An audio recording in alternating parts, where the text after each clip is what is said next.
दोस्तों नमस्कार। आज की वीडियो में हम प्रश्नावली 3006 में क्वेश्चन नंबर 1 को हम सॉल्व करेंगे, जिसका दूसरा क्वेश्चन आपके सामने है। दोस्तों हमको एक समीकरण दिया हुआ है। इस समीकरण को हम दो तरीक़ों से सॉल्व कर सकते हैं। पहला, तो आप इस समीकरण को रेखीय समीकरण में बदल करके भी आप इसको हल कर सकते हो, जैसा क्वेश्चन में हमसे कहा गया है। दूसरा, आप इस समीकरण में डायरेक्ट विलोपन विधि का प्रयोग करके भी आप एक्स वाई का मान निकाल सकते हो। दोस्तों आपको इस समीकरण को रेखीय समीकरण में भी बदल सकते हैं, वो मैं आपको बदल करके दिखाऊंगा कि कैसे इसका रेखीय समीकरण बनेगा। दोस्तों इसका जो पहला क्वेश्चन है, क्वेश्चन नंबर 1 का जो पहला क्वेश्चन है, उसको मैंने दो तरीक़ों से सॉल्व किया। पहला कि आप इस समीकरण को रेखीय समीकरण में बदल लिए।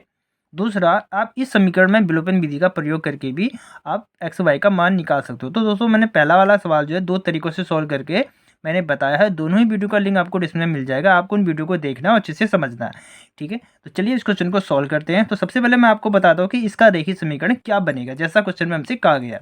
तो सबसे पहले आपको 1/√x की जगह a और 1/√y की जगह आपको b मानना पड़ेगा। जब आप a और b मानेंगे तो आपका जो रेखीय समीकरण बन के आएगा वो हो जाएगा 2a, क्योंकि 1/√x की जगह आपने a माना है तो a हमारा अंश में जाएगा, अंश में हमारा 2 है, तो ये हो जाएगा 2a plus 3b equal to 2, और इसका हमारा हो जाएगा minus 9b equal to minus का 1। तो इस तरीके से आपको दो रेखीय समीकरण मिल जाएंगे। आप इन दोनों रेखीय समीकरण में किसी भी विधि का प्रयोग करके ए और बी का मान आप निकाल सकते हैं। ए और बी का मान निकलने के बाद आपको ए और बी का मान आपको वापस रखना पड़ेगा। उसके बाद आप एक्स और वाई का मान आप निकाल सकते हैं, ठीक है। तो चलिए हम इस क्वेश्चन को विलोपन विधि से सॉल्व करके मैं आपको बताता हूँ कि कैसे इस समीकरण को विलोपन विधि से भी आप सॉल्व कर सकते हो। तो हम इसको मानेंगे समीकरण 1 और इसको हम मानेंगे समीकरण 2। तो विलोपन विधि में हमको क्या देखना होता है, हमको दोनों ही चरों में से किसी एक चर का मान हमको समान करना होता है। दोस्तों यहाँ पे हमारा जो एक्स और वाई चर है, हमारे हर जो है समान है, लेकिन अंश हमारा डिफरेंस है। तो हम क्या करेंगे, समीकरण 1 में हम 3 से अगर गुणा करते हैं तो हमारा जो वाई जो चर है वो हमारा समान हो जाएगा। ये हमारा 9y हो जाएगा, ये भी हमारा 9y ऑलरेडी है। तो हम यहाँ पर क्या लिखेंगे,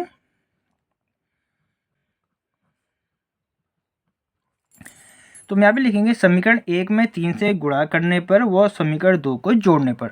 हम जोड़ेंगे इसलिए क्योंकि हमारा पे प्लस है माइनस है, जोड़ेंगे तो हमारा चिन्ह चेंज नहीं होगा, ये आपको पता होगा। विलोपन विधि में ऐसा हमको करना होता है। तो हम क्या करेंगे, समीकरण 1 में 3 से गुणा करेंगे तो हमारा है 2/√2, ये हमारा हो जाएगा 6/√2। क्योंकि दोस्तों हम 3 से जो गुणा कर रहे हैं हम ऊपर में ही होगा, अंश में ही गुणा होगा, हर में हमारा नहीं होगा, ठीक है। जब हमको हर में गुणा करना होता है तो हमको लिखना होता है कि हमको समीकरण 1 के हर में गुणा करना है। ये बात का आपको ध्यान रखना है, ठीक है। लिंक आपको डिस्क्रिप्शन में मिल जाएगा। दोस्तों इस वीडियो को आपको जरूर देखना है, क्योंकि उसमें मैंने इस तरीके से ही उस क्वेश्चन को सॉल्व किया है, ठीक है। तो आगे हमारा क्या आएगा, ये हो जाएगा 3 × 9 √y इक्वल टू 3 दूनी 6, ठीक। समीकरण 2 में हमको कोई गुणा नहीं करना है तो हमारा वैसी उधर के आएगा -9 √y इक्वल टू माइनस का 1। क्योंकि हमने लिखा है यहाँ पे दोनों ही समीकरण 2 को हम जोड़ रहे हैं तो हमारा चिन्ह चेंज नहीं होगा। तो ये प्लस का है माइनस का, ये हमारा कैंसिल हो जाएगा, ठीक है। आगे हम क्या करेंगे दोस्तों, ये हमारा अब हमारा कैलकुलेट होगा। ये हमारा आ जाएगा 6 √x plus 4 √x equal to 6 - 1, ठीक है। तो अब हम यहाँ पे एलसीएम ले सकते हैं।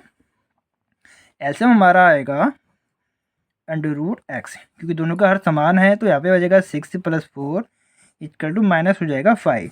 तो यहाँ पर हमारा आया है जुड़ जाएगा 10 √x इक्वल टू 5। दोस्तों √x को हम यहाँ ले आएंगे तो 5 को हम यहाँ ले आते हैं, तो ये हमारा हो जाएगा 10/5। इसको हम यहाँ ले गए, इसको हम यहाँ ले आए, ठीक है। इससे हमारा एक स्टेप बच गया। 5 से ये हमारा कैंसिल हो जाएगा, तो ये हो गया है 2 इक्वल टू √x। क्योंकि दोस्तों हमको x का मान निकालना है तो ये है √2, ठीक है। जब हम इसका रूल हटाएंगे तो हमारा यहाँ पे वर्ग हो जाएगा। कैसे, ये हो जाएगा 2 स्क्वायर हो जाएगा इक्वल टू x, ये हमारा हो जाएगा, ठीक है। तो इस तरीके से हमारा x का मान 4 आ सकता है। लेकिन आप कंफ्यूज हो रहे होगे तो मैं यहाँ पे आपको करके दिखाऊंगा कि ये हम कैसे कर सकते हैं, ठीक है। ध्यान से समझिए। हम यहाँ पे लिखेंगे दोनों पक्षों का वर्ग करने पर। तो हमारा समीकरण क्या है, 2 = 2 हमने लिखा है दोनों पक्षों का वर्ग करने पर।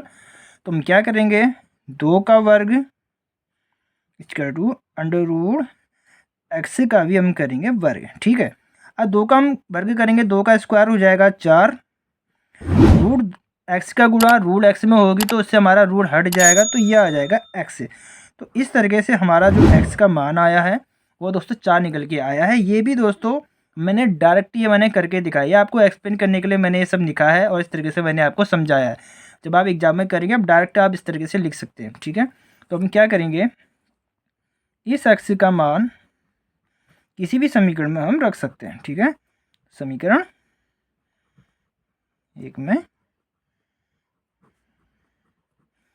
तो हमारा जो समीकरण 1 है वो है 2 अंडर रूट एक्स, ठीक है। तो एक्स का मान हमको मिल चुका है 4, तो under root 4 plus 3 under root Y equal to 2। तो हमारा क्या आया दोस्तों, ये अंडर रूट 4 है तो इसका जो वर्गमूल हटाएंगे तो ये हो जाएगा 2, ठीक है। 4 का जो वर्ग होता है दोस्तों वह वर्गमूल होता है वह 2 होता है, ठीक है। Plus 3 under root Y equal to 2। दोस्तों अब आप यहाँ पे या तो आप 2/2 को यहाँ पे भी ले जा सकते हैं या यहाँ पे एलसीएम लेकर भी सॉल्व कर सकते हैं, ठीक है। तो हम क्या करेंगे दोस्तों, जैसे ये 2 है ये भी 2 है, इससे ये हमारा कट जाएगा एक बार, तो हमारा बचेगा ए। तो हमारा अभी एक बच्चा, अब इसको बराबर के स्तर लेकर के जाएंगे तो ये हो जाएगा 3 under root Y equal to 2 minus का 1 हो जाएगा। तो हमारा क्या बचेगा 3 अंडर रूट, दोस्तों 2 में से एक घटेगा, एक बचेगा, इसको हम यहाँ लेकर के जाएंगे तो रूट वाई की गुणा 1 में होगा तो ये हमारा रूट वाई ही आएगा। दोस्तों अब हमारा क्या होगा 3 equal to under root Y हो गया। तो यहीं पर हम क्या करेंगे, इसका अगर रूट हटाएंगे तो हम इसका स्क्वायर करेंगे, जैसा मैंने आपको ऊपर एक्सिस से एक्सप्लेन कराया हुआ है। तो हम यहाँ पे डायरेक्टली सॉल्व करेंगे तो ये हो जाएगा 3 का स्क्वायर और इसका रूट हमारा हट जाएगा।